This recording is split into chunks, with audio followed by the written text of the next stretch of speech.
You recognize that familiar melody, haven't you? Of course. It's the Internationale, this revolutionary song, whose tale Claire Dutriot now shares with us. That is right. The Internationale is a revolutionary anthem that at some point or another is sung during leftist protests, no matter where they occur in the world. We have to admit that it's a particularly catchy tune. Quick question. Where does it come from? Russia, I'd say. Probably not from Belgium, right? I would think from Germany. I would say France. The International? Russia? Germany? No, it's France. It's the USSR, I guess. I think it dates back to the Russian Revolution, unless I'm mistaken. The Bolsheviks, right? Well, you're not there at all, ladies and gentlemen.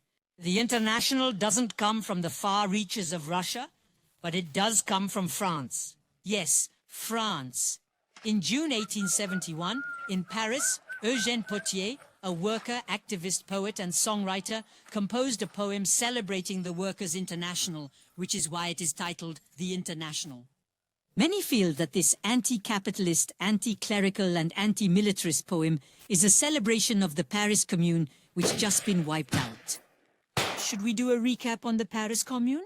In 1871, when France had just miserably lost its war with Prussia, the people of Paris mounted an uprising which, over the space of a few months, established a kind of socialist utopia that was, tragically, quickly crushed in an appalling bloodbath.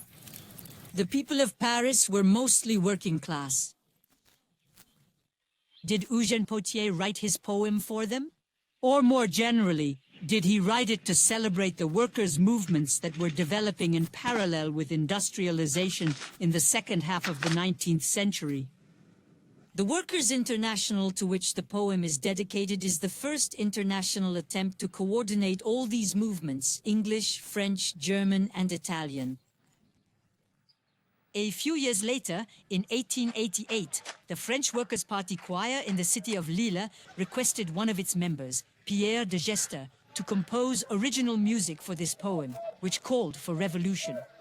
And on July 23, 1888, gathered in the Café La Liberté in a working-class neighborhood of the city of Lille, the choir La Lyre des Travailleurs performed for the first time the song to this new melody by Degeyter. We won't go into the details of the lyrics here, but they do differ from Pottier's poem. The song has 6 verses, the first of which is perhaps the only one activists really know. The chorus is extremely famous. C'est la lutte finale, nous pour nous et demain. L'Internationale sera le genre humain. It was an immediate success and soon became the song of the POF, or the French Workers' Party.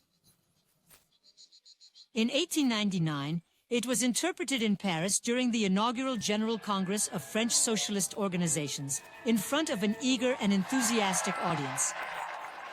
The International was launched. It spread around the world like wildfire, becoming the most famous song of the workers' movement. It became the workers' anthem. It was translated into every language in the world and sung at every Socialist Workers' Congress. It even became the Soviet national anthem until 1944. However, it is stripped of a verse urging the army to raise its arms and go on strike. Otherwise, the people will take it upon themselves to slaughter the generals. Well, the workers shouldn't be encouraged to embrace a real revolution. In Germany, there have been several translations. The most famous is the one Emil Luckhardt wrote in 1910. More an adaptation than a faithful translation.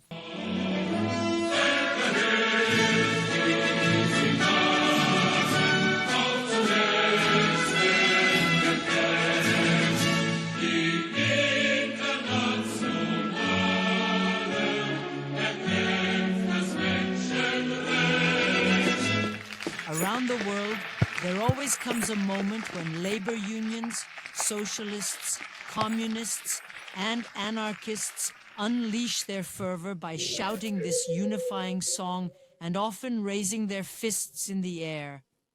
What a success! In fact, the song is used as a tribute in the works of various 20th century composers, such as Hans Eisler, Luigi Nono, and Karl-Heinz Stockhausen. But what a sad destiny for the composer of this music that brings people together, poor Pierre Degeyter, this railway worker from Lille, who was laid off by his bosses. Of course, his revolutionary songs frightened people. He had to leave Lille and settle in the Paris suburb of Saint-Denis.